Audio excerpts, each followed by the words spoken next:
إن هذا القرآن يهدي للتي هي أقوم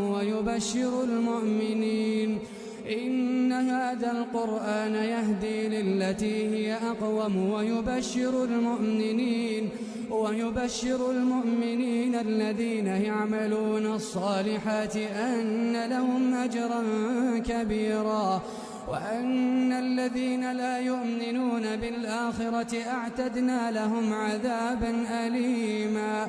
ويدعو الإنسان بالشر دعاءه بالخير وكان الإنسان عجولا.